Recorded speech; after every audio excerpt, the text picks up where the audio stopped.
E aí, pessoal? Hoje a gente vai começar um novo módulo das nossas aulas, que é o módulo de identidade visual. Bom, o que é essa tal identidade visual, né, que eu vou falar tanto para vocês agora? Antigamente, na profissão do design, a gente chamava de identidade visual o que era conhecido como logotipo, né? Também foi conhecido como logomarca. Cada pessoa falava de um jeito. Bom, o que estava se falando muito até um tempinho atrás era logo, né? Eu vou criar um logo, vou criar um logo.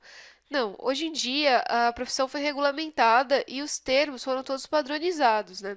O que antes a gente chamava de logo, nada mais é o que hoje a gente chama de identidade visual empresarial ou identidade visual. Por que identidade visual? Porque ela vai englobar não só aquele pictograma que acompanha, né, a marca da empresa, ou então que representa a empresa. Ela vai acompanhar tudo. Ela vai acompanhar desde esse pictograma, né, que antigamente era o logo, que hoje em dia a gente tem, por exemplo, esse aqui que eu fiz para vocês, ou então ela vai acompanhar também a parte toda de identidade visual de uma empresa, que compreende tudo, desde esse pictograma que representa a marca, até a papelaria, até desenvolvimento de cartão de visitas, banner, folder.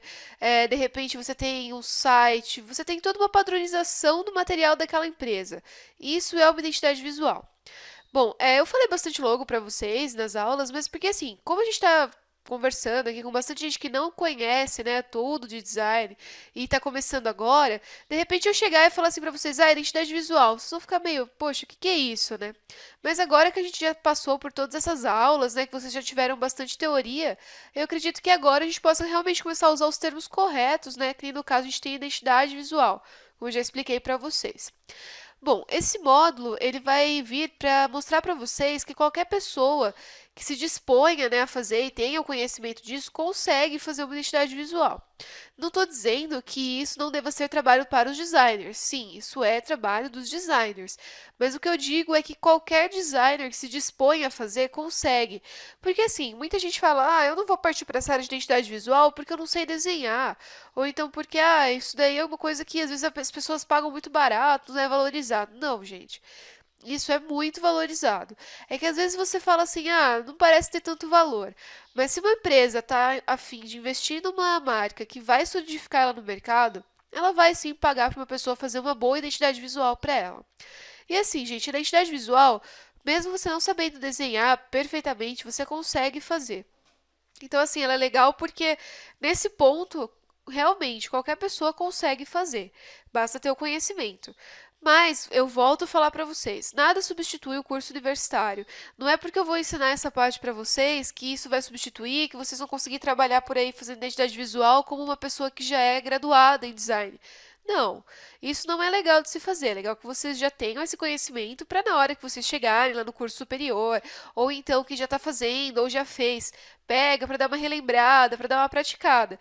Não é para substituir nada que está sendo ensinado lá, tá bom? Bom, eu vou começar falando para vocês dos princípios básicos da identidade visual e como que vocês vão fazer para desenvolver essa identidade. Depois, eu vou passar para vocês como que vocês vão realmente fazer essa identidade visual, como que vocês vão produzir. Desde já eu digo que é legal, eu estou até com a tela aqui aberta, esse programa aqui é o Adobe Illustrator, e assim, toda a identidade visual a gente vai desenvolver nele. Por quê? Mais pra frente eu vou falar para vocês os porquês certinhos, mas basicamente, porque a gente precisa ter um vetor. Isso aqui, ó, é um vetor. Então, assim, o que que a gente precisa? Que a identidade visual seja versátil. Então, assim, um dos princípios, depois eu vou aprofundar um pouquinho isso para vocês, é que a gente consiga deixar ela em qualquer tamanho. E isso a gente só consegue sem essa perda de qualidade com os vetores, tá vendo? Consigo deixar ela pequenininha, e se eu quiser imprimir ela desse tamanho, ela vai ter qualidade. E se eu quiser deixar ela enorme, assim, pessoal, ó, gigante, eu consigo sem que ela perca, perdão, essa identidade visual essa qualidade da identidade visual que a gente está prezando. Bom, eu vou começar falando para vocês como que vocês vão começar o desenvolvimento da identidade visual. Para isso, eu vou usar uma apresentação aqui, que eu fiz para vocês, que a gente vai iniciar pelo briefing. Muita gente não sabe o que é um briefing, né? Fala assim, nossa, o que é isso?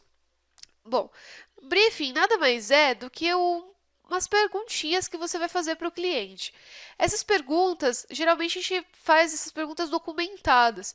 Quando vocês vão contratar, né, quando o cliente vai te contratar, quando ele vai contratar seus serviços, é legal que vocês façam um contrato, né, e que nesse contrato você tenha já toda uma documentação anexada, até mesmo para proteção de vocês, para garantir que esse serviço vai ser pago e tudo mais. E um dos documentos que é legal vocês anexarem é esse briefing. O que que é o briefing, então? Ele é assim, vocês vão desenvolver uma folha, uma ficha de perguntas e vocês não vão dar essa folha para o cliente responder. E essas perguntas vão meio que guiar vocês, elas vão ser um norte para vocês para desenvolver essa identidade visual. E o que que essas perguntas vão ter? Elas vão transmitir quais que são as ideias do cliente. Porque assim, né, é complicado, porque às vezes o cliente ele quer uma coisa, mas ele não sabe explicar o que ele quer. E às vezes nem ele sabe o que ele quer, mas ele de repente viu uma identidade visual de uma empresa, ele achou linda e ele fica meio com receio de te falar isso. Ele fica assim, ah, mas será que se eu falar isso para ele, ele não vai chegar lá e vai copiar daquela empresa? Ou então, ah, será que ele vai conseguir fazer alguma coisa igual? Às vezes o cliente não tem conhecimento, né? E ele fica naquela coisa, assim, ele fica meio preso a isso. E o que que assim esse briefing vai fazer? Se o cliente às vezes não sabe te dizer o que ele quer, se ele não sabe te dizer, de repente, ele sabe te dizer o que ele quer, mas ele não sabe explicar de que forma ele quer. Então, assim, essas perguntas, elas vão guiar até mesmo ele a te mostrar o que ele quer de verdade. E elas vão te guiar para que você consiga, através do seu estilo, desenvolvendo a identidade visual com o seu conhecimento, sua expertise, agradar o cliente e fazer uma marca que solidifique no mercado, né? Porque às vezes a gente faz uma marca que não fica legal e aí também não adianta, né? Então, eu vou mostrar para vocês quais que são as perguntinhas básicas, assim, né? Como que vocês vão começar?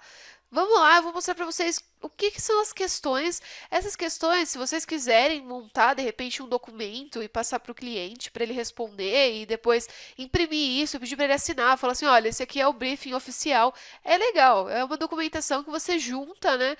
E assim, você tendo tudo documentado, as chances, né, do seu projeto não dar certo, elas começam a diminuir. Então, assim, é interessante realmente vocês se focarem um pouquinho nisso, principalmente no começo. Bom, e quais que são as perguntas, né? A primeira pergunta que vocês podem fazer é qual que vai ser o nome da empresa. Pergunta isso para o cliente e pergunta para ele se ele já verificou se o nome da empresa que ele quer já não existe. Porque às vezes ele quer um nome que já tem em todos os lugares, já está registrado com o nome e não vai poder utilizar esse nome de maneira alguma. E aí você vai lá, vai fazer toda uma identidade visual em cima daquilo e de repente ele vai virar para você e falar assim, ah, então, eu fui tentar registrar a minha empresa e esse nome já existia e a gente vai ter que fazer outra identidade visual. E aí você perdeu todo o seu tempo. Então, assim, pergunta básica: qual que é o nome da empresa? Essa empresa já tem o endereço na web? Porque, assim, às vezes também, na hora que o cliente vai fazer o site da empresa, aí ele vê que já existe outra com o mesmo nome. Daí ele se toca e fala: opa, não posso usar esse nome. Então, assim, se já tem o endereço da web, a chance desse nome ser original é muito maior, né? Você quer que o cliente, né, quer que a URL, que é o endereço do site, esteja na identidade visual? Você quer que junto com o pictograma, junto com o slogan, apareça o site da sua empresa? Isso também vai ser legal para vocês estruturarem o desenho, né, da identidade visual.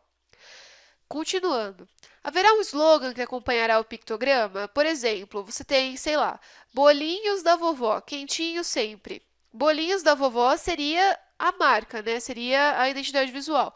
Quentinho sempre seria o slogan. Só que assim, toda vez que o cliente quiser um slogan junto com a identidade visual, é legal que vocês perguntem se esse slogan é único, se ele é original, porque também não é legal você ter uma marca, por exemplo, sei lá, Guaraná Antártica espalha a felicidade. Misturando de uma outra empresa que é concorrente, de repente, não é legal isso, né, gente? Então, assim, peça para o cliente, se ele disser, ah, eu não sei, faça uma pesquisa junto com ele, né? Vejam isso certinho, porque realmente a identidade visual ela despende tempo para ser desenvolvida e não é interessante você, de repente, perder um monte de tempo fazendo, pesquisando e se esforçando para desenvolver uma coisa legal e o cliente chegar do nada e falar assim, olha, não vai dar para a gente fazer por causa disso, disso e disso, né? E qual que será o esquema de cores, né? Essa pergunta é legal para que você direcione o foco da empresa. De repente o cliente fala assim: "Ah, eu imaginei que isso daqui fosse ser, sei lá, rosa, roxo e vermelho".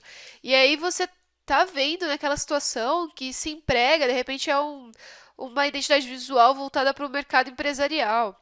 E ali não vai se empregar roxo, rosa e vermelho. A gente vai ter que usar, sei lá, de repente um tom de cinza, um azul, uma coisa mais séria. E aí, a partir disso, se o cliente disser, o esquema de cor que eu imaginei foi esse, você consegue passar para ele essa ideia. Você fala assim, olha, mas eu já estudei que nesse mercado, nesse nicho, a gente usa mais determinadas cores que transmitem seriedade, né, que transmitem outra ideia que é diferente do que se a gente usar essas cores que você está propondo, a gente vai conseguir. E, de repente, nessa hora, você consegue até direcionar mais a ideia do cliente. Às vezes ele não tem muita noção mesmo do que ele está pedindo, mas respondendo ao briefing, você ajuda ele a chegar num consenso sobre o que ele mesmo quer. E uma outra questão que é legal é se há algum símbolo que é considerado como símbolo da empresa, como um ícone pelo qual ela é reconhecida. Porque assim, às vezes tem empresas que o dono de repente tem um apelido, que é um bichinho, ou então, sei lá, é um símbolo da família. A gente tem, assim, por exemplo, empresas que têm, vamos supor, aquela que tem um castor junto com a marca do colchão. Ela tem, assim, um mascote junto com ela. Então, assim, você tem que perguntar se a empresa vai ter alguma coisa assim junto, ou se ela é lembrada por isso, porque de repente vale até investir numa forma, né, para desenvolver a identidade visual que lembre, né, esse ícone, que lembre esse símbolo pelo qual a empresa já é conhecida. E assim, ó, as outras que, pra gente finalizar, outras perguntas que são muito importantes. Qual que é o estilo da empresa? Qual que é o ramo de atuação dessa empresa? Para onde o cliente quer focar essa empresa? Porque às vezes ele não sabe onde ele está iniciando, ele não sabe qual é a área dele, e é legal, né, que ele realmente direcione para vocês também direcionarem, para que vocês escolham a tipografia correta, as cores corretas, para que vocês façam uma arte mais séria, uma arte mais engraçada. E peça para que o cliente descreva um pouco sobre a empresa, né? O que ela é, onde ele quer atuar, como ela surgiu, por que ela surgiu, quais eram os donos iniciais, ou se era só ele, se é uma ideia única, se é original, se não é, se esse ramo que ele está tentando atuar já tem muitas empresas ou se tem poucas. Isso também vai servir muito para você criar a sua identidade visual. E peça que o cliente, ao final de todas essas questões, adicione mais comentários, como as coisas que ele gosta, cores que ele gosta, pictogramas que ele gosta, no caso símbolos, sensações que ele quer passar, qual é o nicho de mercado que ele quer atingir. Bom, pessoal, com essas questões, eu acredito que vocês já consigam elaborar um briefing bem legal e passar para o cliente. E a partir disso, a gente vai começar então a desenvolver uma identidade visual. Na próxima aula, eu já vou mostrar para vocês, usando o Adobe Illustrator, como que a gente vai começar a solucionar os 3 princípios básicos da identidade visual, criando uma imagem que é agradável, única e versátil, tá bom? Até a próxima, então!